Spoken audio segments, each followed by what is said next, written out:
بسم اللہ الرحمن الرحیم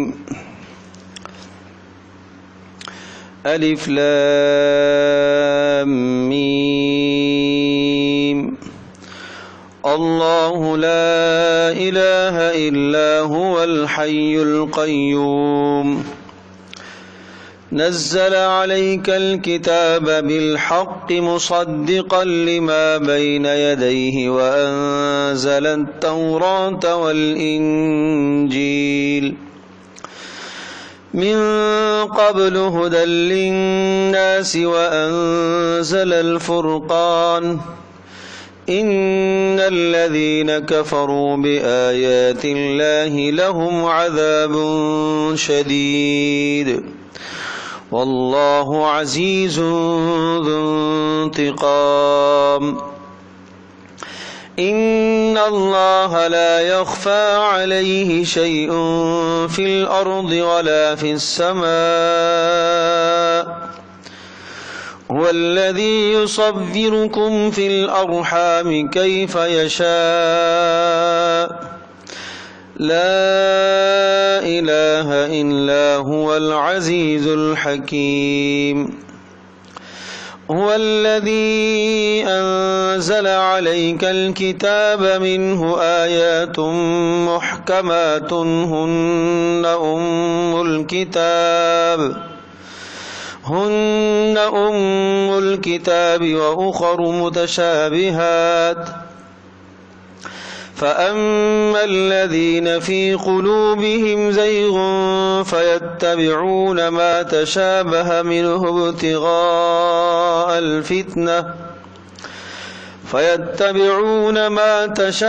منه ابتغاء الفتنة وابتغاء تأويله وما يعلم تأويله إلا الله والراسخون في العلم يقولون آمنا به كل من عند ربنا وما يذكر إلا أولو الألباب ربنا لا تزغ قلوبنا بعد إذ هديتنا وهب لنا من لدنك رحمة إنك أنت الوهاب ربنا إنك جامع الناس ليوم لا ريب فيه إن الله لا يخلف الميعاد۔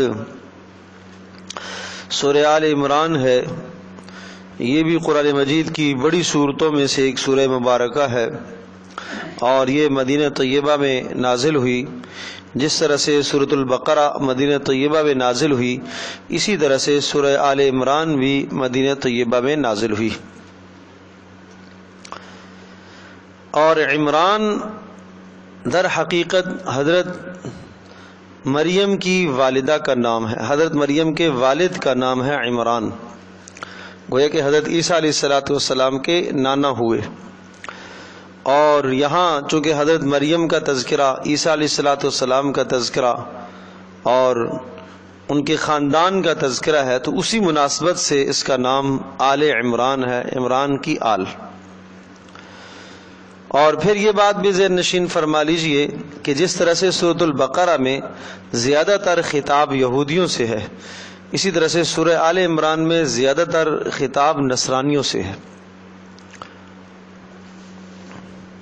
حضرت صلی اللہ تعالی علیہ وسلم جب نبی بنا کر بھیجے گئے تو دنیا میں جو مذاہب راجے تھے اور رائج تھے دینی طور پر، جن کی حیثیتیں دنیا میں مانی جاتی تھی، ایک یہودیت کا مذہب تھا، دوسرا نصرانیت کا، اور تیسرا مشرکین کے کچھ نظریات اور عقائد جو حضرت ابراہیم علیہ السلام کے دین سے ان کو حاصل ہوئے تھے۔ تو یہ تین بڑے مذہبی طبقے گویا کہ سمجھے جاتے تھے۔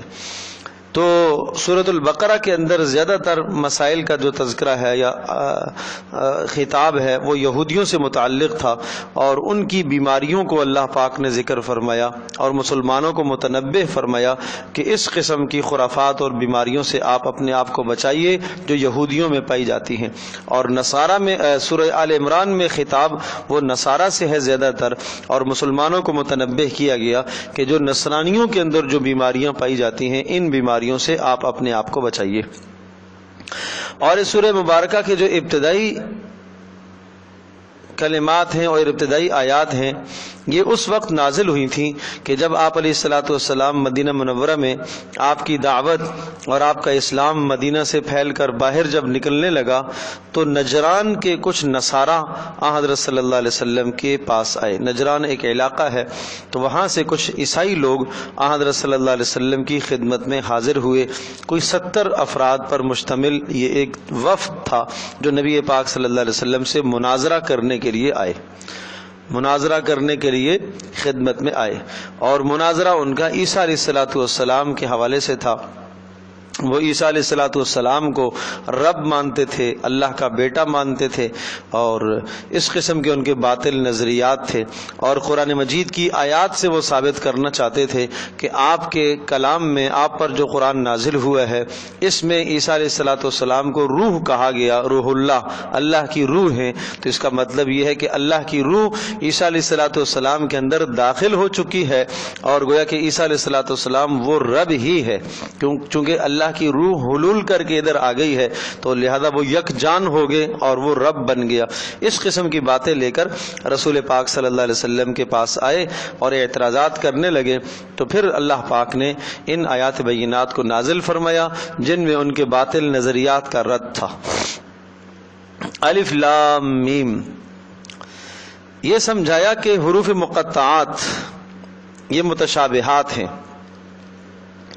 کیا سمجھایا جا رہا ہے؟ جس طرح سے روح عیسیٰ علیہ الصلوۃ والسلام اللہ کی روح ہے، اور اس روح سے مراد یہ متشابہات ہیں۔ دیکھو قرآن مجید کی آیات دو طرح کی ہوتی ہیں، ایک ہے محکمات اور ایک ہے متشابہات۔ آگے آئیں گے یہ الفاظ۔ محکمات جن کا معنی اور مفہوم اتنا واضح ہو کہ ہر آدمی سمجھ سکتا ہے۔ مثال کے طور پر کہا کہ ان اللہ علی کل شیء قدیر، اللہ پاک ہر شے پر قدرت رکھنے والا ہے، ہر آدمی اس مفہوم کو سمجھ رہا ہے، کوئی اس میں پیچیدگی نہیں ہے۔ اذا قمتم الی الصلاۃ فاغسلوا وجوہکم، جب تم نماز میں آؤ تو اپنے چہروں کو دھو لیا کرو، اپنے ہاتھ بازوؤں کو دھو لیا کرو، سروں کا مسح کیا کرو، پیروں کو دھو دیا کرو، یعنی وضو کا طریقہ سمجھایا۔ فإن لم تجدوا ماء، اگر پانی نہ ملے فتیمموا صعیدا طیبا، مٹی پر تیمم کر لیا کرو۔ تو یہ صاف وہ باتیں آئی ہیں کہ جن کا معنی بھی سب کو معلوم ہے، مفہوم بھی سب کو پتہ ہے۔ نوح علیہ الصلوۃ والسلام نے اپنی قوم کو کیا دعوت دی ہے اور نوح علیہ الصلوۃ والسلام کی قوم نے کیا جواب دیے، وہ بالکل واضح باتیں، تذکیر کے لیے نصیحت کے لیے باتیں واضح ہیں، ہر آدمی ان کو سمجھ سکتا ہے۔ تو جن کا مفہوم اور معنی واضح ہو، ہر آدمی سمجھ سکتا ہو، ان کو کیا کہتے ہیں؟ محکمات۔ کیا کہتے ہیں ان کو؟ محکمات۔ اور جن کا مفہوم اور معنی واضح نہ ہو ان کو کہتے ہیں متشابہات۔ کیا کہتے ہیں؟ متشابہات۔ اچھا، متشابہات دو طرح کے ہیں۔ بعض متشابہات ایسے ہیں کہ جن کا معنی بھی ہمیں کچھ بھی نہیں پتا اور مراد بھی نہیں معلوم، ٹھیک ہے جی۔ کچھ الفاظ ایسے ہوتے ہیں کہ معنی تو معلوم ہے لیکن مراد نہیں پتا۔ مثال کے طور پر یہاں الف لام میم کہا، اس کا کیا معنی ہے؟ معنی ہی نہیں معلوم۔ اللہ پاک کی اس سے کیا مراد ہے؟ اللہ یہ لفظ کہہ کر ہمیں کیا کہنا چاہ رہا ہے، کیا سمجھانا چاہ رہا ہے؟ تو نہ اس کا معنی معلوم ہے اور نہ اس کی مراد معلوم ہے۔ یہ ہے متشابہات کی پہلی قسم کی، جس کا معنی بھی معلوم نہ ہو اور جس کی مراد بھی معلوم نہ ہو۔ نمبر دو، دوسری قسم ہے متشابہات کی کہ جس کا معنی تو معلوم ہے، مراد نہیں پتا کہ اللہ پاک کی سے کیا مراد ہے۔ مثلا ید اللہ، اللہ کا ہاتھ۔ اب یہ ہاتھ کا تذکرہ تو قرآن میں آیا ہے، اللہ کے لیے ہاتھ تو ثابت ہوا ہے، ید اللہ فوق ایدیہم، ان کے ہاتھوں کے اوپر اللہ کا ہاتھ تھا۔ اب ایک بات تو یہ ہے کہ ہم اللہ کے لیے ہاتھ ثابت کریں کہ اللہ کا ایسا ہی ہاتھ ہے جیسے ہمارے لیے ہاتھ ہے، سمجھے؟ تو یہ بات تو درست نہیں ہے کہ اللہ پاک پھر مخلوق کے مشابہ ہو جائے گا، مخلوق کی طرح ہو جائے گا. اور اللہ پاک کے بارے میں اللہ نے خود کہا لیس کمثلہ شیء، کوئی شے اس کی طرح کی ہے نہیں ہے. وَلَمْ يَكُنْ لَهُ كُفُوًا أَحَدٌ، اس کی کوئی طرح کا کوئی ہے ہی نہیں ہے جس کی ہم مثال دیں. اسی طرح سے وجہ، وَيَبْقَى وَجْهُ رَبِّكَ ذُو الْجَلَالِ وَالْإِكْرَامِ، وجہ کا معنی چہرہ.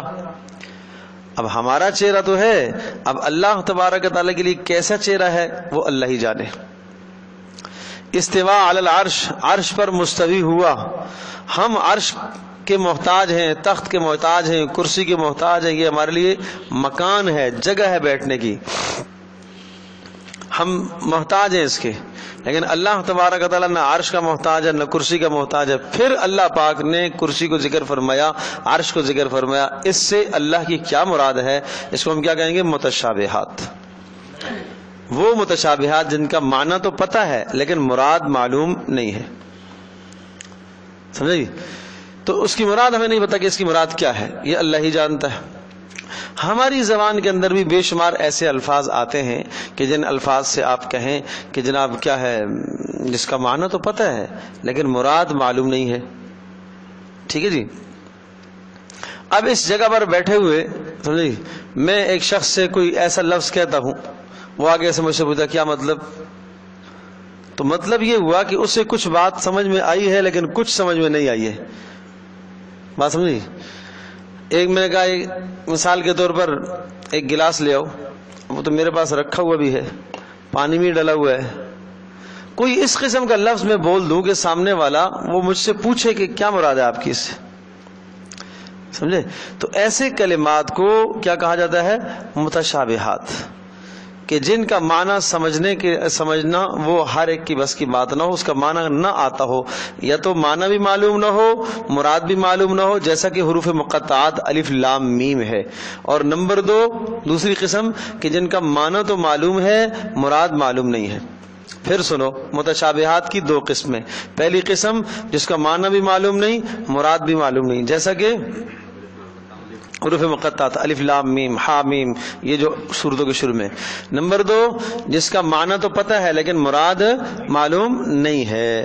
تو ان دونوں کو متشابہات کہا جاتا ہے. ٹھیک ہے. اب یہ اللہ نے کیوں اتارے ہیں؟ اللہ پاک نے ان کو قرآن میں اس لیے نازل کیا کہ ہمارا امتحان ہے کہ تمہیں ایک معنی نہیں معلوم لیکن تمہیں صرف ایمان لانا ہے اور یوں کہنا ہے کہ اے اللہ جو آپ کی اس سے مراد ہے میرا ایمان ہے وہ برحق ہے، وہ برحق ہے. تو اب یہ سمجھا جا رہا ہے کہ عیسیٰ علیہ الصلوۃ والسلام کے لیے لفظ روح جو استعمال ہوا، جس پر نصارہ نے آ کے اعتراض کیا کہ عیسیٰ علیہ الصلوۃ والسلام اللہ کی روح ہے، تو اس کا مطلب یہ ہے کہ اللہ کی روح ان کے اندر داخل ہو گئی ہے. تو سمجھا الف لام میم یہ روح متشابہات میں سے ہے، جس طرح سے الف لام میم متشابہات میں سے ہے، اس لیے یہ نازل کیا. آغاز بھی یہاں سے کیا، بات سمجھ؟ جس طرح سے وہ متشابہات اسی طرح سے یہ بھی. اللہ لا الہ الا هو الحی القیوم.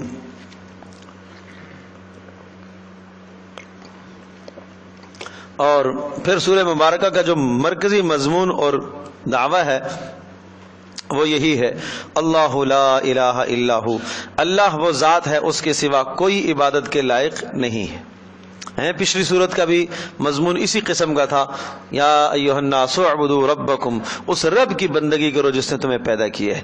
اب اللہ لا الہ الا ہو، اللہ وہ ذات ہے اس کے سوا کوئی عبادت کے لائق نہیں ہے. الحی القیوم، اب اس پر دلائل ہیں. یہ جو دعویٰ ہم نے کیا نا کہ اللہ کے سوا کوئی عبادت کے لائق نہیں ہے، اب اس پر دلائل. نمبر ایک، الحی، اللہ پاک زندہ ہے، اس پر فنا نہیں ہے. ٹھیک ہے جی. جب اس پر فنا نہیں ہے اور تم عیسیٰ علیہ الصلوۃ والسلام کو الہ اور رب کہتے ہو، ان پر تو فنا ہے. وہ ایک زمانہ تھا کہ وجود میں نہیں تھے، اور ایک زمانہ آئے گا کہ وجود ان کا ختم ہو جائے گا. لیکن اللہ پاک کی ذات حی ہے، وہ زندہ ہے. تو لہذا معبود وہی ہوتا ہے، عبادت اسی کی جا سکتی ہے جو کیا ہو؟ حی ہو، زندہ ہو، ہر وقت زندہ ہو. نمبر دو، القیوم، کہ وہ ساری کائنات کو قائم بھی کرنے والا ہے، وہ خود کسی سے قائم ہونے والا نہیں ہے، وجود میں آنے والا نہیں ہے، ساری کائنات کو وہ وجود بخشنے والا ہے۔ اور عیسیٰ علیہ الصلوۃ والسلام ایسے نہیں ہیں، وہ خود وجود میں نہیں آئے، انہیں اللہ پاک نے وجود بخشا ہے، اور جس کو وجود دیا جاتا ہے، بخشا جاتا ہے، وہ مخلوق ہوتا ہے، اور مخلوق معبود نہیں ہو سکتا۔ بات سمجھ آ گئی؟ اور نمبر 3، نزل علیک الکتاب بالحق۔ ان باتوں کو ذکر کرنے کے بعد فرمایا نزل، اس اللہ نے جس اللہ کے بارے میں ہم نے آپ کو بتایا کہ اس کے سوا کوئی عبادت کے لائق نہیں، اس نے اتارا، نزل اتارا، علیکا آپ کے اوپر، الکتاب کتاب کو۔ کتاب سے مراد قرآن مجید کو اللہ پاک نے آپ پر نازل کیا، بالحق حق بتانے کے لیے، مصدقاً اس طرح سے، اس طور پر، اس حال میں کہ یہ قرآن مجید، یہ کتاب مصدقاً تصدیق کر رہی ہے، لما بین یدیہ ان تمام باتوں کی جو ان کے پاس ہیں، جو تمام مضامین ان کے پاس ہیں ان کی تصدیق کر رہی ہے۔ ظاہرہ تورات میں جو مضامین آئے، انجیل میں جو مضامین آئے، ان تمام مضامین کی تصدیق کرتا ہے قرآن مجید۔ اور وَأَنزَلَ التَّوْرَاةَ وَالْإِنجِيلَ، اور اس رب نے جو معبود برحق ہے اس نے تورات کو بھی نازل فرمایا اور انجیل کو بھی نازل فرمایا، من قبل اس سے پہلے۔ کس سے پہلے؟ قرآن سے پہلے۔ ہدی للناس، اور اس نے اس کو ہدایت بنایا، تورات و انجیل کو ہدایت بنایا لوگوں کے لیے، یا قرآن مجید کو اس نے ہدایت بنایا للناس لوگوں کے لیے، ہدایت کا سامان پیدا کیا۔ وانزل الفرقان، اور اس رب نے اتارا ہے الفرقان، فرق کرنے والی چیزوں کو، اس سے مراد معجزات ہیں، نبی اور غیر نبی میں فرق ہوتا ہے معجزات سے۔ اور یہ معجزات موسیٰ علیہ السلام کو بھی دیے گئے، عیسیٰ علیہ السلام کو بھی دیے گئے، نبی پاک صلی اللہ علیہ وسلم کو بھی دیے گئے۔ ان الذین کفروا بآیات اللہ، بے شک وہ لوگ جو انکار کرتے ہیں اللہ کی نشانیوں کا، اللہ کی آیات کا۔ اب آیات سے مراد یعنی تورات میں جو مضامین ہیں، انجیل میں جو مضامین ہیں، قرآن میں جو مضامین ہیں، جو انکار کرتے ہیں ان سب باتوں کی، لہم عذاب شدید، ان کے لیے سخت عذاب ہے۔ واللہ عزیز ذو انتقام، اور اللہ تبارک و تعالی غلبے والا اور بدلہ لینے والا ہے۔ عزیز، اللہ غالب ہے، اور ظاہر سی بات ہے کہ عیسیٰ علیہ الصلوۃ والسلام وہ ساری کائنات پر غالب نہیں ہیں۔ ذو انتقام، اور اللہ پاک بدلہ لینے والا ہے، نافرمانوں سے اللہ بدلہ لے گا، کافروں سے۔ ان اللہ لا یخفی علیہ شیء، بے شک اللہ وہ ذات ہے، لا یخفی مخفی نہیں ہوتا، پوشیدہ نہیں، علیہ اس پر، شیء کوئی شے، فی الارض زمینوں میں، ولا فی السماء اور نہ آسمانوں میں، کوئی شے نہ آسمانوں میں نہ زمینوں میں اس پر مخفی اور پوشیدہ نہیں ہے۔ اور عیسیٰ علیہ الصلوۃ والسلام پر بہت ساری اشیاء پوشیدہ رہیں گی۔ والذی یصورکم فی الارحام، اللہ وہ ذات ہے، یصورکم جو نقشے بناتا ہے، صورتیں بناتا ہے، شکلیں بناتا ہے تمہاری، یصورکم جو تمہاری شکلیں بناتا ہے۔ یہ عیسیٰ علیہ الصلوۃ والسلام نہیں کر سکتے، یہ حضرت مریم نہیں کر سکتی۔ فی الارحام، رحم مادر میں، ماؤں کے پیٹوں میں جو بناتا ہے، کیا چیز؟ شکلیں بناتا ہے، کیف یشاء جیسے وہ چاہتا ہے، کسی کو خوبصورت، کسی کو بدصورت، کسی کو سیاہ، کسی کو سفید، کسی کو سرخ، سمجھو جی، ہر قسم کی شکلیں اللہ پاک دیتا ہے، اللہ ہی شکلیں بناتا ہے، شکلوں کے بڑے خزانے اس کے پاس، سمجھو جی، روزانہ کتنی لاکھوں کے حساب سے، کروڑوں کے حساب سے چیزیں پیدا ہوتی ہیں اللہ تبارک و تعالیٰ کے پاس، ہر دن نئی شکلیں ہیں، سمجھو جی۔ لا الہ الا ہو، اللہ لا الہ نہیں ہے کوئی معبود الا ہو مگر وہی، کون وہی؟ جس کی یہ صفات ہے۔ کیا صفات ہیں؟ نمبر 1 حی ہے، نمبر 2 قیوم ہے، نمبر 3 اس نے کتاب کو اتارا، نمبر 4 تورات و انجیل کو اتارا، نمبر 5 فرقان معجزات اس نے دیے، اور نمبر 6 وہ عزیز غالب ہے، نمبر 7 انتقام والا ہے، نمبر 8 اس پر کوئی شے آسمانوں اور زمینوں میں مخفی نہیں ہے، نمبر 9 یصورکم فی الارحام، وہ کیا کرتا ہے؟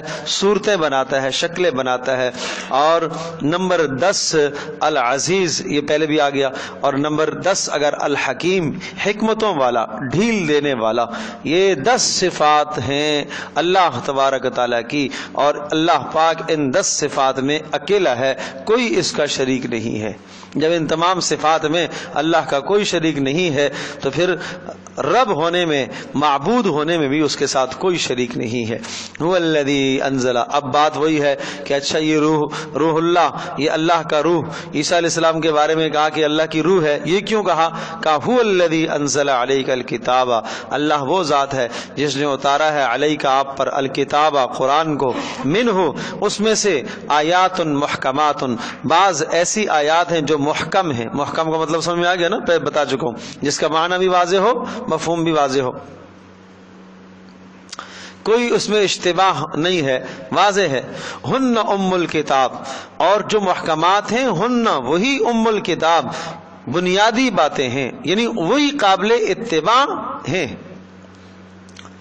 ام الکتاب وہ کتاب کا اصل ہے، نہیں سمجھے کہ وہی قابل اتباع ہیں۔ آپ نے اتباع کن کی کرنی ہے؟ محکمات کی۔ آپ نے اتباع کس کی کرنی؟ وَأُخَرُ، اور دوسری متشابہات، آپس میں ملتی جلتی متشابہات ہیں، ملتی جلتی جس کا ترجمہ ہے۔ پھر فَأَمَّا الَّذِينَ فِي قُلُوبِهِمْ زَيْغٌ، اب آپ بتاؤ آپ کا شمار کس میں ہے؟ فَأَمَّا الَّذِينَ، وہ لوگ، فی قلوبہم کہ ہے جن کے دلوں میں، زیغن کجی، ٹیڑھا پن، شک، زیغ شک، ٹیڑھا پن، کجی ہے جن کے دلوں میں، وہ کیا کرتے ہیں؟ اما الذین فی قلوبہم زیغن، بہرحال وہ لوگ جن کے دلوں میں ٹیڑھا پن اور کجی ہے، وہ کیا کرتے ہیں؟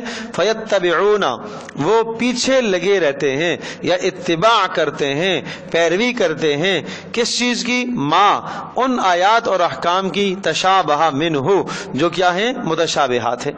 تشابہ منہ قرآن کی طرف ضمیر راجع ہے کہ اس قرآن کی جو متشابہات ہیں ان کے پیچھے پڑتے ہیں کہ بھئی اس کا کیا مطلب، اس کا کیا مطلب، اس کا کیا معنی، الف لام کا کیا معنی، ید اللہ کا کیا معنی، استوا کا کیا معنی، اور روح اللہ کا، اللہ کی روح، اس کا کیا معنی۔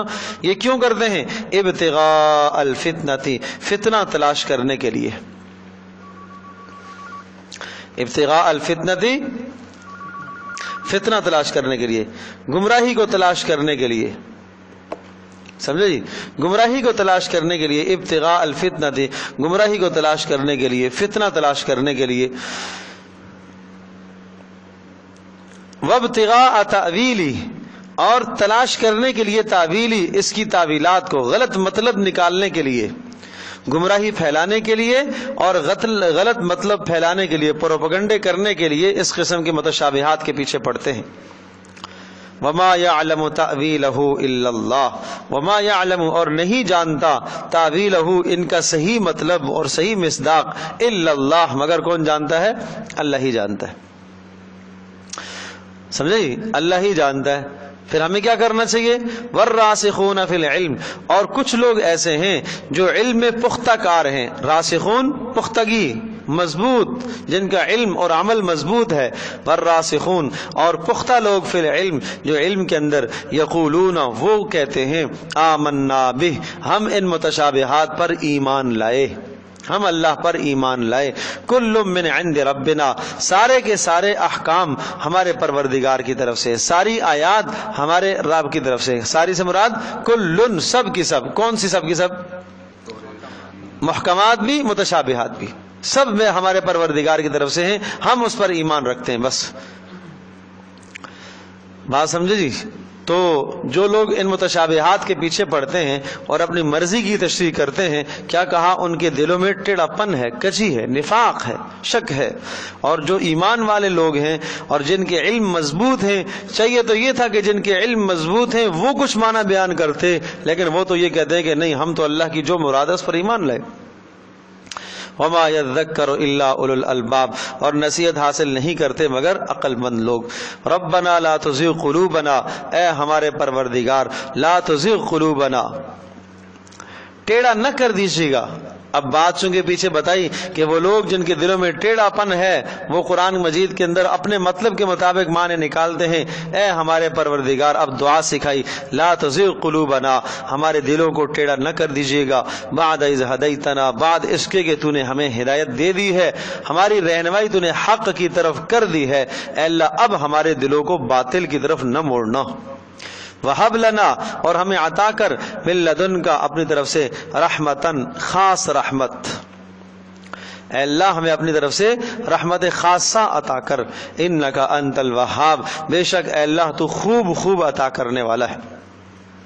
جو آدمی ہر نماز کے بعد اس دعا کو پڑھتا ہے اللہ پاک اس کو گمراہی سے بچاتا ہے اور اس کا خاتمہ ایمان پر ہوتا ہے، جو ہر نماز کے بعد اس دعا کو ایک بار پڑھ لیتا ہے۔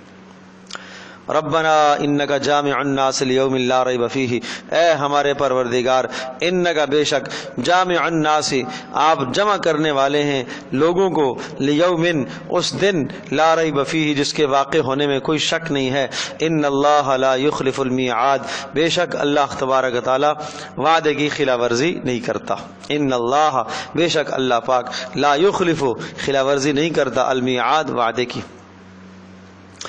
ان الذین کفروا لن تغنی عنہم اموالہم ولا اولادہم من اللہ شیئا، بے شک وہ لوگ جنہوں نے کفر کیا، یا نصارہ کو دعوت ایمان ہے، ایمان کی دعوت ان کو دی جا رہی ہے۔ تین باتیں ہیں بلکہ چار اس رکوع میں۔ نمبر ایک، نصارہ کو ایمان کی دعوت۔ نمبر دو، دنیا کی حقیقت، اور نمبر تین، ترغیب آخرت، آخرت کی ترغیب، اور نمبر چار،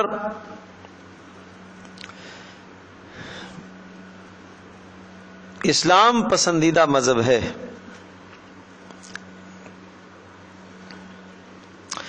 ان الذین کفروا لن تغنی عنہم، بے شک وہ لوگ، ان الذین بے شک وہ لوگ، کفروا جنہوں نے کفر کیا، لن تغنیا فائدہ نہیں ہوگا، لن تغنیا فائدہ نہیں دے گا، عنہم ان کو، اموالہم ان کے اموال، ان کے مال ان کو فائدہ نہیں دیں گے، لن تغنیا فائدہ نہیں دیں گے ان کو ان کے اموال، ولا اولادہم اور نہ ان کی اولادیں، من اللہ شیئا اللہ کے عذاب سے، شیئا کچھ بھی، ان کے مال، ان کی اولادیں، ان کی جانیں اللہ پاک کے عذاب سے ذرہ بھی ان کو نہیں بچا سکیں گی۔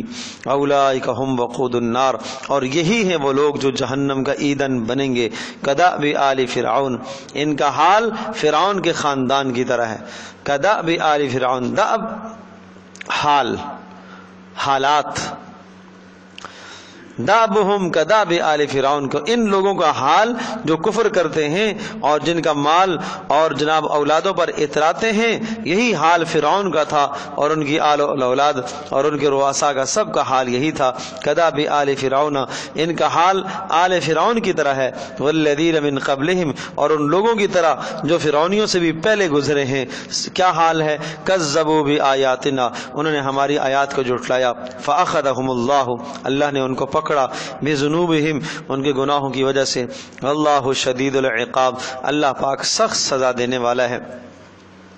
قل للذین کفروا، قل کہہ دیجئے، للذین ان لوگوں سے، کفروا جنہوں نے کفر کیا، ستغلبون ان قریب تم مغلوب ہو جاؤ گے، اور تمہیں اس دنیا کے اندر مغلوب ہونا ہے، بالآخر مسلمانوں کو غلبہ ملے گا، وتحشرون الی جہنم، اور تم سب کے سب جمع کیے جاؤ گے جہنم کی طرف، وبئس المہاد، اور بہت ہی بدترین ٹھکانہ ہے، بہت ہی برا ٹھکانہ ہے، قد کان لکم آیۃ فی فئتین التقطا، مغلوبیت کی ایک نشانی ہم آپ کو بتا رہے ہیں، کہا کہ تمہیں مغلوب ہونا پڑے گا اور ایمان والوں کو اللہ غالب کرے گا، جیسا کہ قد کان لکم آیتن، ہے یقیناً، لکم تمہارے لیے، آیتن ایک بڑی نشانی، فی فئتین ان دو جماعتوں میں، فئتین دو جماعتوں میں، التقطا جنہوں نے آپس میں ملاقات کی ایک دوسرے سے، اس سے مراد بدر والے دن کی ملاقات ہے، مسلمانوں کی اور کافروں کی ملاقات، اور ملاقات سے مراد یہ ہے کہ وہ اچھی ملاقات نہیں ہے، لڑائی والی ملاقات ہے، میدان میں ملاقات ہے، میدان لڑائی کے میدان میں، فئۃ تقاتل فی سبیل اللہ، ایک جماعت ایسی تھی، تقاتل جو لڑ رہی تھی، فی سبیل اللہ کس میں، اللہ کے راستے میں، وَأُخْرَى كَافِرَةٌ، اور دوسری جماعت ایسی تھی جو کافر تھی، وہ يَرَوْنَهُمْ مِثْلَيْهِمْ رَأْيَ الْعَيْنِ. یرونہم، اب اس لفظ کو ذرا سمجھیں. بدر کے دن کا جو معرکہ گرم ہوا اس میں مسلمانوں کی تعداد جو ہے وہ 313 یا 317 319 321 یہ تعداد بتائی جاتی ہے، اور اغلب گمان غالب جو تعداد ہے وہ 313 ہی کی ہے. سمجھیں، بعض نے تطبیق دی ہے ان اقوال میں کہ 321 کا مطلب یہ ہے کہ ان بچوں کو بھی ساتھ شمار کر دیا جائے جو ہے ساتھ تھے چھوٹے بچے، تو پھر 321 بن جاتے ہیں. بعض نے کہا کہ پہلی مردم شماری جب ہوئی تو اس میں 313 تھے اور راستے میں کچھ لوگ مل گئے تو اس طرح سے تعداد کچھ 319 تک بن گئی تھی. بعض نے کہا کہ 317 تھے. بہرحال غالب گمان کے 313 کی تعداد، یعنی صحیح جو جنگجو لوگ لڑنے والے تھے وہ واقعاتاً 313 ہی تھے. اور سامنے جو 1000 کا لشکر، کافروں کا جو لشکر آیا تو وہ 1000 کا تھا. اور یہ بدر میں یہ معرکہ گرم ہوا تو یہ اسلام اور کفر کی ایک پہلی بڑی عظیم جنگ تھی، اور جس میں کافروں کی ساری طاقت ماری گئی اور سب کے سب جو ہے وہ مغلوب ہوئے. تو فرمایا وَأُخْرَى كَافِرَةٌ، اور ایک فریق کافروں کا تھا، يَرَوْنَهُمْ، اور وہ دیکھ رہے تھے کافر اپنے آپ کو، مِثْلَيْهِمْ، ان مسلمانوں کے 2 گنا، رَأْيَ الْعَيْنِ، کھلی آنکھوں سے جان رہے تھے وہ کافر ان مسلمانوں کو. یرونہم، یہ کافر دیکھ رہے تھے اپنے آپ کو، مثلیہم، بولو 2 گنا، رأی العین، کھلی آنکھ سے. بات سمجھ آئی جی؟ تو واقعتاً ایسا ہی تھا کہ وہ کتنے تھے؟ ہاں جی، زیادہ تھے نا، وہ 1000 تھے اور یہ 313 ہیں. ٹھیک ہے جی، تو یقیناً زیادہ تھے، 2 گنا تھے، تو 3 گنا اور 1 گنا تو مقابلے میں ہو گیا، اور 2 اضافی ان کے پاس تعداد ہے. لیکن بہرحال اللہ کا نظام ہے. ایک معنی تو اس کا یہ ہے. دوسرا معنی ہے وَأُخْرَى كَافِرَةٌ يَرَوْنَهُمْ مِثْلَيْهِمْ رَأْيَ الْعَيْنِ، اور ایک جماعت کافروں کی تھی، يَرَوْنَهُمْ. اب یہاں ترجمہ ہوگا یرونہم، وہ کافر دیکھ رہے تھے، ہم، ان مسلمانوں کو، مثلیہم، 2 گنا، رأی العین، کھلی آنکھوں سے. کہ مسلمانوں کے ساتھ جب کیا آگے ملائکہ اتر آئے تو ان کو کافروں کو یہ دگنے نظر آ رہے تھے. تو دونوں معنی ہو سکتے ہیں چونکہ دونوں احتمالات ہیں. واللہ یؤید بنصرہ من یشاء، اللہ پاک تائید فرماتا ہے، مدد کرتا ہے اپنی مدد سے. یؤید، طاقتور بنا دیتا ہے، تقویت دیتا ہے اپنی مدد سے جس کو چاہتا ہے. ان فی ذلک لعبرۃ، اس میں شک اس میں ایک بہت بڑی نشانی ہے، عبرت ہے، لأولی الابصار، عقل والوں کے لیے. عقل والوں کے لیے نشانی ہے کہ اللہ پاک نے ان کمزوروں کو کیسے ان طاقتوروں پر غالب کیا ہے. بات سمجھے جی؟ تو ظاہر ہے یہ طاقتوری، یہ غلبہ جو آیا ہے یہ ایمان کی بنیاد پر تھا. آج بھی اگر ایمان والے وہ غلبہ اختیار کرتے ہیں، وہ طاقت، ایمانی طاقت اپنے پاس لے کر آتے ہیں تو اللہ پاک اسی طرح سے غالب کرے گا. کا اولل الابصار، عقل مندوں کے لیے یہ نشانیاں ہیں کہ اگر مقابلہ ہوتا چیزوں کا چیزوں کے ساتھ، سامان کا سامان سے مقابلہ ہوتا، اسلحے کا اسلحے سے مقابلہ ہوتا، سمجھی، تو پھر تو مسلمانوں کے پاس کچھ نہیں تھا. لیکن وہاں مقابلہ کفر اور ایمان کا مقابلہ تھا. چونکہ ادھر ایمان تھا دلوں کے اندر، ادھر کفر تھا. ادھر ایمان راسخ تھا اور ادھر کفر تھا. تو ظاہر سی بات ہے کہ ایمان اور کفر کا جب مقابلہ ہوتا ہے تو ایمان ہی تقویت میں جاتا ہے، ایمان ہی راجح ہو جاتا ہے. زین للناس حب الشہوات من النساء. اب یہ سمجھایا ہے کہ کافر مغلوب کیوں ہوتا ہے اور مسلمان غالب کیوں ہوتا ہے. بڑی اہم بات ہے، بڑی اہم بات ہے کہ کافروں کے اندر یہ برائیاں پائی جاتی ہیں اس لیے وہ مغلوب ہو جاتا ہے، اور مسلمان کے اندر یہ برائیاں نہیں ہیں اس لیے وہ غالب ہوتا ہے. لیکن اگر وہ کافر والی برائیاں مسلمان کے اندر آ جاتی ہیں تو پھر مسلمان بھی کیا ہوگا؟ مغلوب ہوگا. دیکھو کیسے، زین للناس حب الشہوات، مزین کر دیا گیا لوگوں کے لیے حب الشہوات، خواہشات کی پیروی. خواہشات کی پیروی، کافر خواہش کا پیروکار ہے اور مسلمان اللہ کا پیروکار ہوتا ہے. مسلمان نبی پاک صلی اللہ علیہ وسلم کا پیروکار ہے، کافر اپنی خواہشات کو دیکھتا ہے. اور خواہشات میں سے بھی کیا چیزیں؟ مثلا من النساء، وہ جائز اور ناجائز اور حلال اور حرام ہر راستے سے جاتا ہے عورت کے پاس اپنی ضرورت کو پورا کرنے کے لیے. وہ بے حیائی کو سامنے لے کے آتا ہے. آج مسلمان معاشرہ بھی بے حیائی کی طرف جا رہا, اور جناب وہ میرا جسم میری مرضی, میرا جسم میری مرضی. اگر یہی برائیاں جو کافروں کی ہیں اگر یہ مسلمانوں کے اندر آئیں گی اور مسلمان معاشرہ بے حیا بن جائے گا تو نتیجہ پھر اس مسلمان کو ہر جگہ پٹنا ہی ہے, پھر اسے مغلوب ہی ہونا ہے, پھر یہ غالب نہیں ہو سکے گا. سمجھے جی؟ تو اس لیے مائیں بہنیں اس بات کو اچھی طرح سے سمجھیں اور ذہن نشین فرما لیں کہ وہ ہمیشہ باحجاب ہو کر باہر نکلیں. وہ اس طرح سے باہر نہ نکلیں کہ کسی غیر محرم کی نگاہ ان پر پڑے اور اس غیر محرم اس کا ایمان خراب ہو. قرآن میں آیا فَيَطْمَعَ الَّذِي فِي قَلْبِهِ مَرَضٌ وَقُلْنَ قَوْلًا مَعْرُوفًا, کہ تمہیں جب بات کرنی ہو غیر محرم سے تو بالکل صاف ستھری نکھری بات کرو, اور بات کے اندر لچک نہ ہو, کہیں ایسا نہ ہو کسی غیر محرم کے دل میں کوئی فتنہ پیدا ہو جائے تمہارے بارے میں. بے حیائی یہاں سے اٹھتی ہے. سمجھے جی؟ جب عورت سے پردہ ہٹتا ہے تو پھر معاشرے میں بے حیائی وجود میں آتی ہے. وہاں پھر جناب معاشرے کے اندر وہ برائیاں آتی ہیں جس کا تصور بھی نہیں ہو سکتا. فرمایا حب الشہوات من النساء, مزین کر دیا گیا ہے, شیطان نے خوبصورت کر دیا ہے لوگوں کے لیے کیا چیز؟ الشہوات, خواہشات کی پیروی.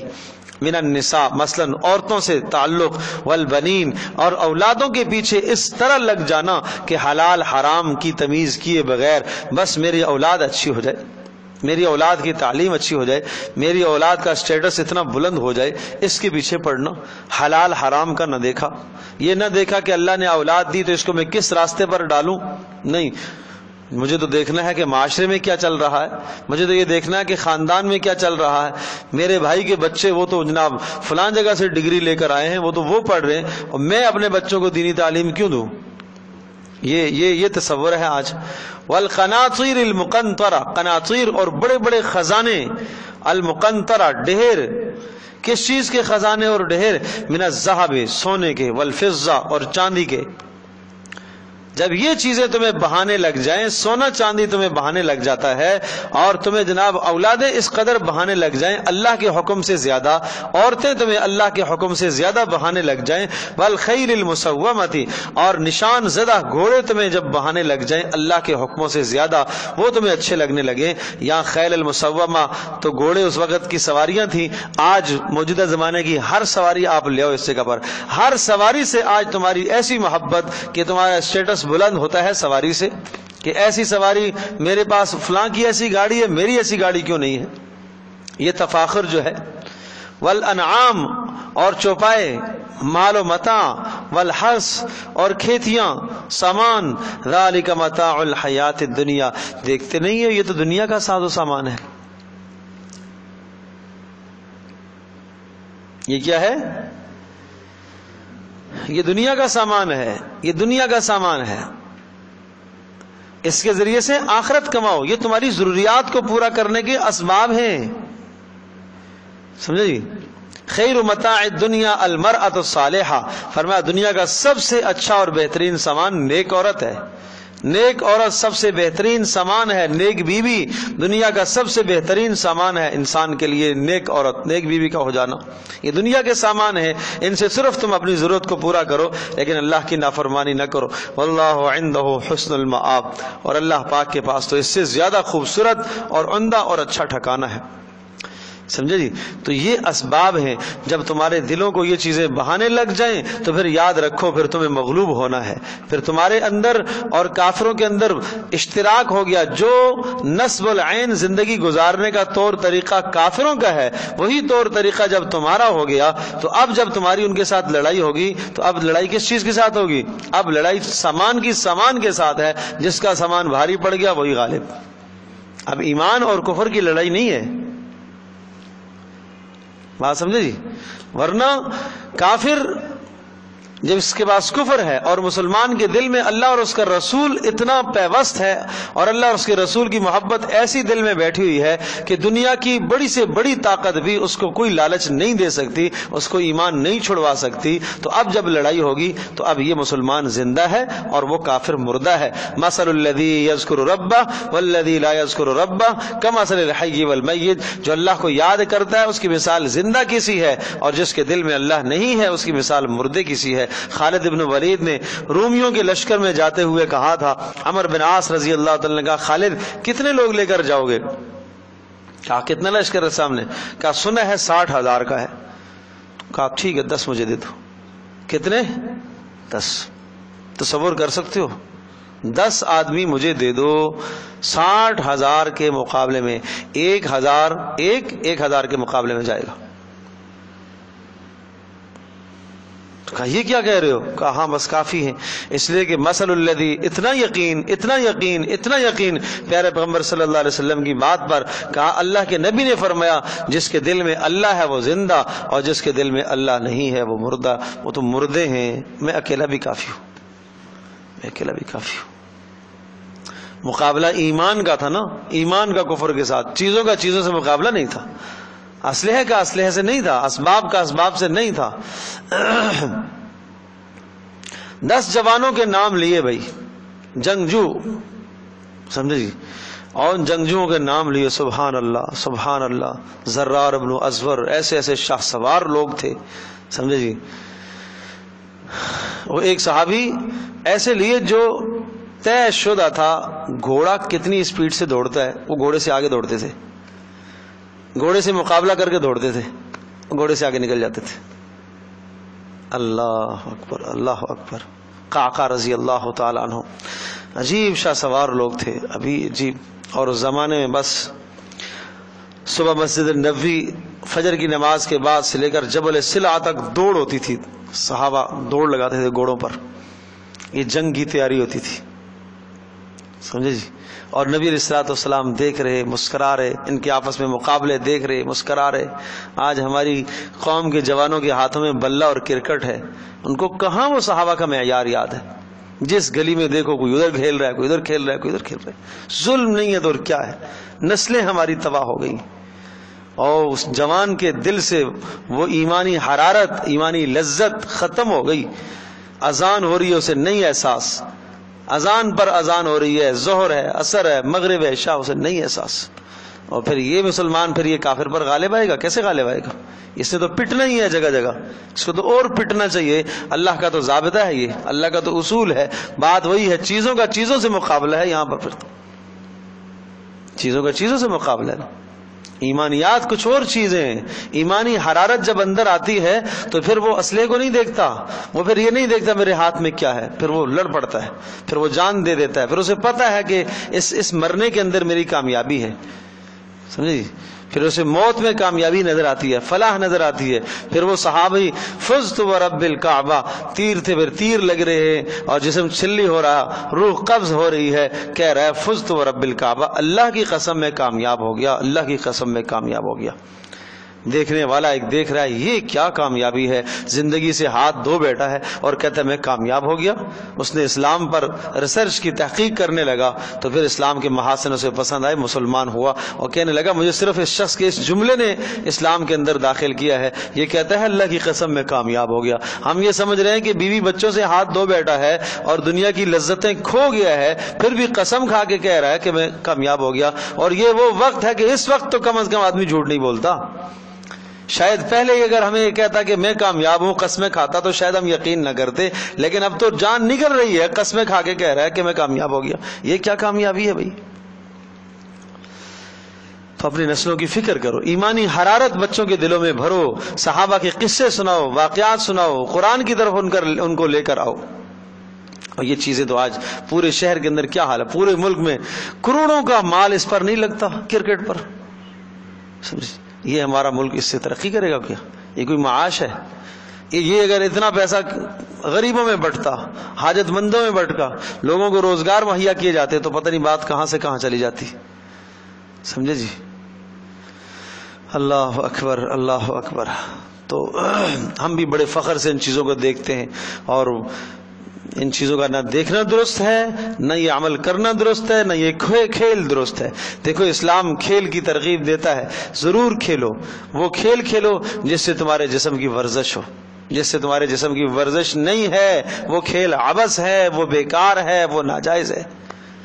دو آدمی کھیل رہے ہیں، باقی سارا مجمع بیٹھ کے تماشائی بن رہے ہیں، دو چار بال کے پیچھے بھاگ رہے ہیں، پکڑ رہے ہیں، باقی سارے کنارے میں بیٹھے ہوئے، پتہ نہیں کیا کھیل ہے۔ تو اس لیے بھائی اس چیز سے بچاؤ اپنے آپ کو، نہ اپنے گھروں میں ان چیزوں کو آنے دو۔ ایمانی جذبات اندر لے کر آؤ، صحابہ کے جذبات کو اپنے اندر ابھارو، اپنے بچوں کے اندر وہ جذبات تازہ کرو، وہ پیدا کرو۔ تو میں یہ عرض کر رہا تھا کہ خالد بن ولید رضی اللہ تعالیٰ کہتے ہیں بس مجھے 10 دے دو، بہت ہے، سمجھے جی۔ پھر کرا کے جناب عمرو بن عاص نے کہا نہیں بھائی یہ تو تھوڑے سے اور کرو، 30 پر آ کے اٹک گئے، بس بہت ہے۔ پھر عمرو بن عاص نے اور کرتے 60، بس بھائی 60 سے آگے نہیں لے کے جاؤں گا، سمجھے جی۔ تو 60 افراد کو لیا اور رومیوں کا مقابلہ کیا، اور 500 رومیوں کو مارا، ان کے گلے کاٹے، سمجھے، قتل ہوئے 500 رومی، واصل جہنم ہوئے، اور کوئی 10 صحابہ ان میں سے 60 میں سے 10 شہید ہوئے تھے، باقی سب بھاگ گئے رومی۔ 60,000 کا لشکر کہاں گیا؟ اس لیے کہ ایمانی طاقت ہے۔ اللہ اکبر، اللہ اکبر۔ اس لیے کہا کرتے تھے خالد بن ولید جسم کا کوئی حصہ خالی نہیں ہے جہاں کسی تیر تلوار اور نیزے کا نشان نہ ہو۔ لیکن اللہ پاک نے اگر جو کہتا ہے نا کہ جنگ میں جا کے آدمی مرتا ہے، لڑائی میں آدمی آ کے مرتا ہے، تو وہ جھوٹ بولتا ہے۔ مرنا ہوتا تو میں مر چکا ہوتا، کتنی مرتبہ مر چکا ہوتا۔ جسم کا کوئی حصہ خالی نہیں ہے جہاں کوئی نشان نہ ہو۔ سبحان اللہ، اللہ اکبر۔ تو بھائی یہ چیزیں، یہ معیار سمجھایا ہے کہ یہ چیزیں اگر آج مجھے یہ بتاؤ، یہ ساری باتیں یہ آج مسلمانوں کے اندر نہیں ہیں۔ آج حب الشہوات من النساء، غیر محرموں سے تعلقات ہیں، والبنین، اولادوں کے پیچھے، والقناطیر المقنطرہ، مال و دولت حاصل کرنا، سونا چاندی، خیل المسومہ، عمدہ گاڑیاں سواریاں، والانعام والحرث، اور اسی طرح سے دیگر مال و متاع، کارخانے بڑے بڑے، یہ سب چیزیں، ذالک متاع الحیات الدنیا، یہ تو دنیا کی سامان تھا، دنیا کی زندگی تھی، آپ نے اسی کو اصل سمجھ لیا۔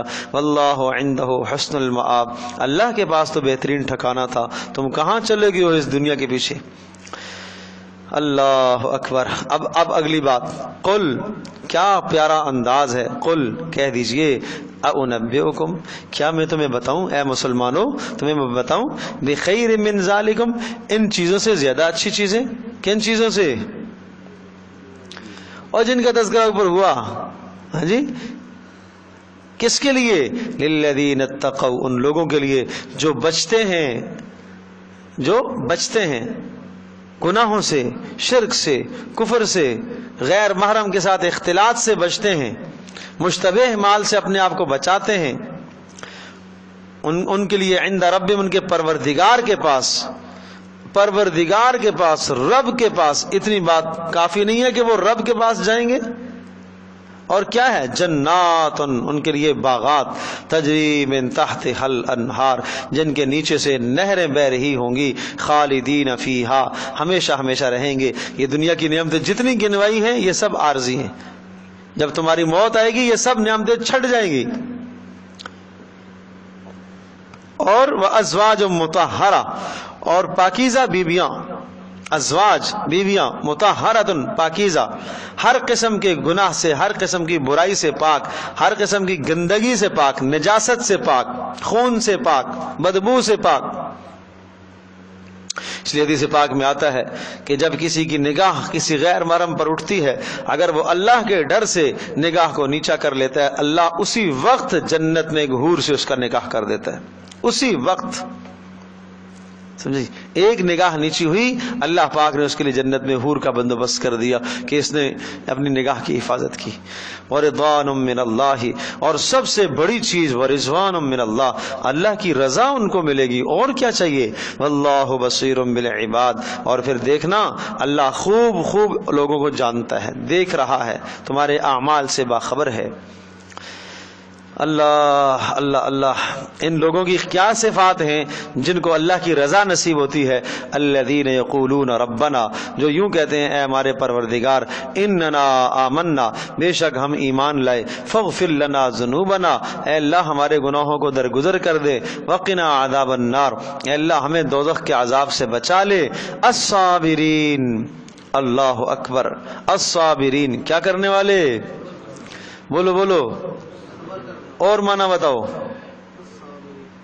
اور بتاؤ، شاباش، اور بتاؤ،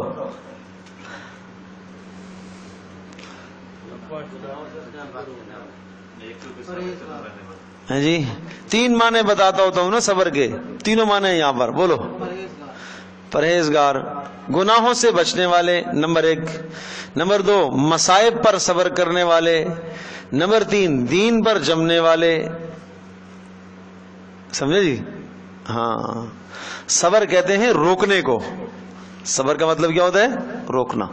اگر کسی پر مصیبت ہے وہی صبر کرو یار، صبر کرو، صبر کرو، مطلب ہے کہ آپ رونا نہیں، صبر کر لو، تحمل کرو، روک لو اپنے آپ کو نا۔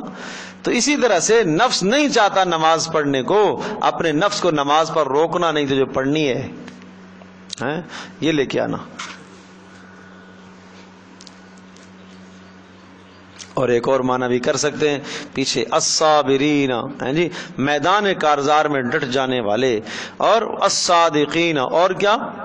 بولو بولو بولو بھائی، صادقین، بولو بولو، صرف سچ بولنے والے۔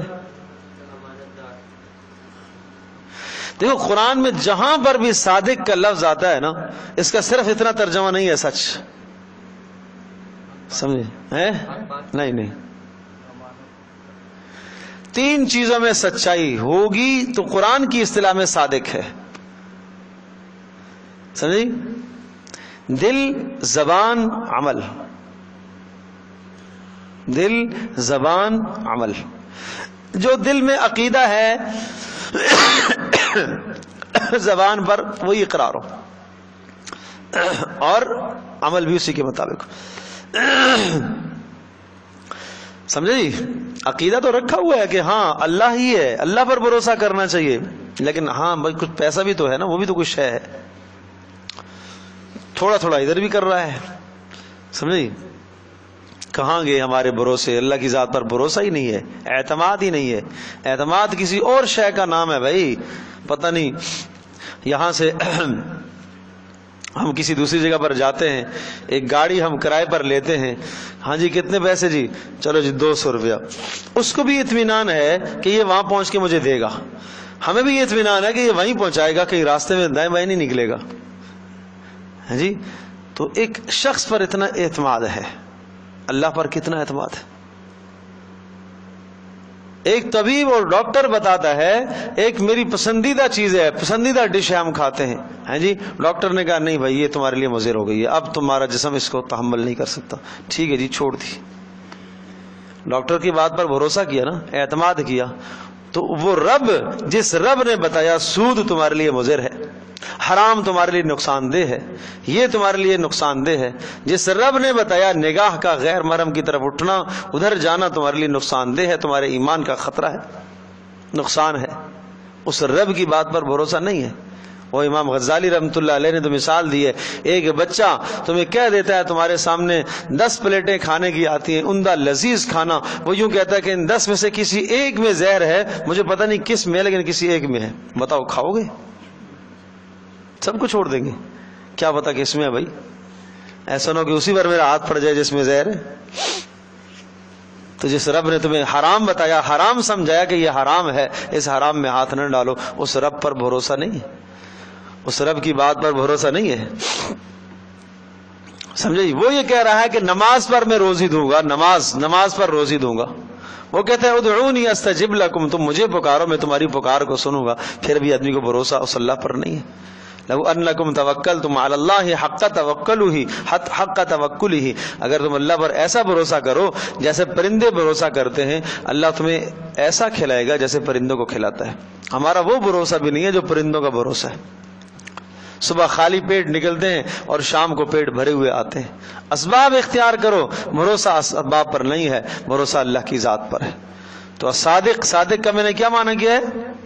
بولو. دل زبان عمل، دل زبان عمل، دل زبان تینوں موافق ہوں. سمجھے؟ اللہ اکبر. کردار اور گفتار میں تضاد نہ ہو. سمجھتے ہو نا؟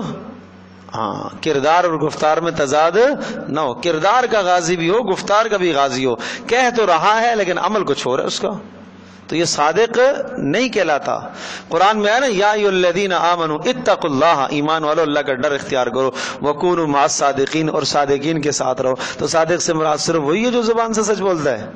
نہیں، جس میں تینوں باتیں ہیں. چلے جی.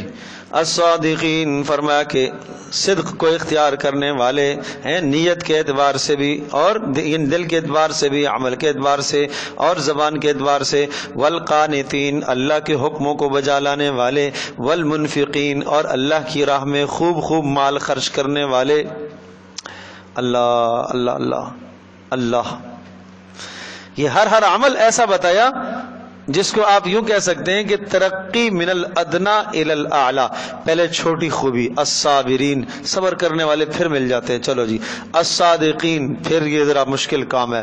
القانتین، یہ اس سے اور مشکل آ گیا. المنفقین، خرچ کرنا اور مشکل. آپ کہیں گے نا بابا یہ تو سب سے آسان ہے. نہیں بھائی، خرچ کرتے تو ہیں لیکن شیطان اس خرچ کو جو برباد کرتا ہے وہ وہاں جائیں گے تو پتہ چلے گا کہ کتنا خرچ کام کا آیا. سمجھے جی؟ جیسے کہ شیطان نے تو ریاکاری ڈالی ہے نا بیچ میں.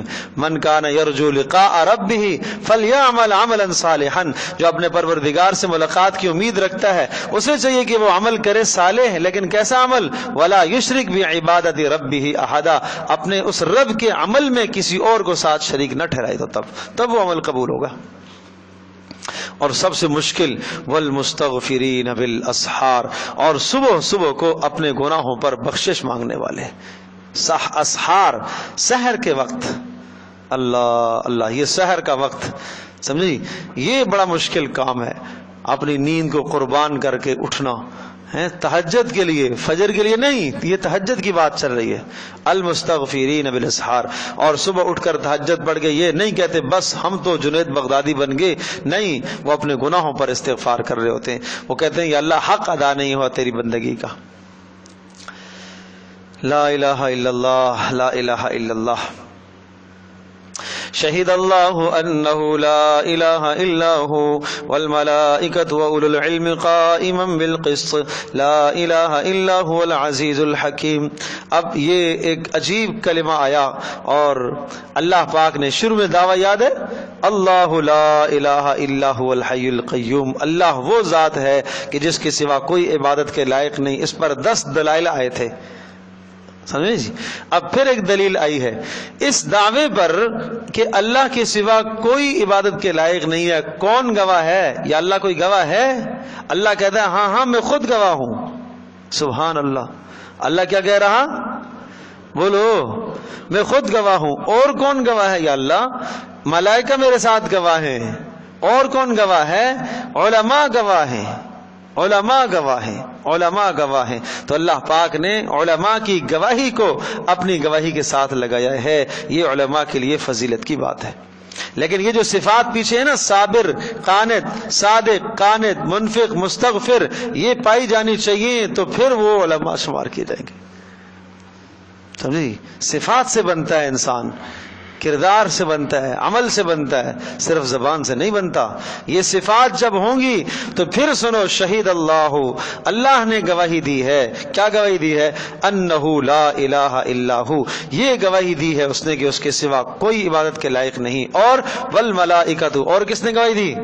فرشتوں نے، وَأُولُو الْعِلْم اور اہل علم نے گواہی دی، علماء نے گواہی دی، انبیاء نے گواہی دی، قائمًا بالقسط اور اس بات کی گواہی کہ اللہ پاک قائم کرنے والا ہے بالقسط انصاف کو، لا الہ الا ہو اس کے سوا کوئی بندگی کے لائق نہیں، العزیز سخت سزا دینے والا ہے، الحکیم حکمت والا ہے، سزا میں پکڑ نہیں کرتا، کیوں؟ اس کی حکمت کا تقاضا۔ ان الدین عند اللہ الاسلام، اب تمہارے لیے پسند اللہ نے کیا کیا ہے؟ ان الدین بے شک دینوں میں سے سب سے پسندیدہ دین عند اللہ اللہ کے یہاں الاسلام دین اسلام ہے، جھک جانا اللہ کے لیے۔ اور اس کے ساتھ آپ اس آیت کو لگا لو، قل ان صلاتی و نسکی و محیای و مماتی للہ رب العالمین، آپ کے اندر یہ جذبہ ہو کہ میری نمازیں، میری قربانیاں، میرا جینا، میرا مرنا، میرا سب کچھ کس کے لیے ہے؟ اللہ کے لیے ہے۔ تو اللہ کے لیے اپنا سب کچھ قربان کرنا، سب کچھ اللہ کے لیے ہو۔ وَمَخْتَلَفَ الَّذِينَ أُوتُوا الْكِتَابَ اور نہیں اختلاف کیا ان لوگوں نے جن کو کتاب کا علم دیا گیا، إِلَّا مِن بَعْدِ یہ نصارہ مراد ہے کہ یہ نصارہ ان کے پاس انجیل تھی نا، کیوں اختلاف کیا ہے؟ انجیل میں تو نبی کا بتایا گیا کہ نبی آخر زمان آئیں گے اور ان کی یہی صفات ہوں گی، کیوں لڑے ہیں نبی کے ساتھ؟ کیوں لڑے؟ کیا وجہ ہے؟ دیکھو، وَمَخْتَلَفَ الَّذِينَ اور نہیں اختلاف کیا ان لوگوں نے جن کو علم دیا گیا، الا مگر بعد اس کے، من بعد ما جاءہم العلم جب ان کے پاس علم آیا، تو علم آیا، نبی آئے، کتاب لے کر آئے، قرآن لے کر آئے، تو بغین بینہم آپس میں بغض کی وجہ سے، عداوت کی وجہ سے، نفرت کی وجہ سے نبی کے ساتھ نفرت ٹھان لی، سمجھے؟ بڑی بڑی ان کی قیادت متاثر ہو رہی تھی، اور ان کا نظریہ یہ تھا کہ نبی آخر الزمان ہمارے خاندان سے آئیں گے، وہ نہیں آئے، وہ آئے بنو اسماعیل سے، یہ کیا ہو گیا؟ ہماری بات پوری نہیں ہوئی۔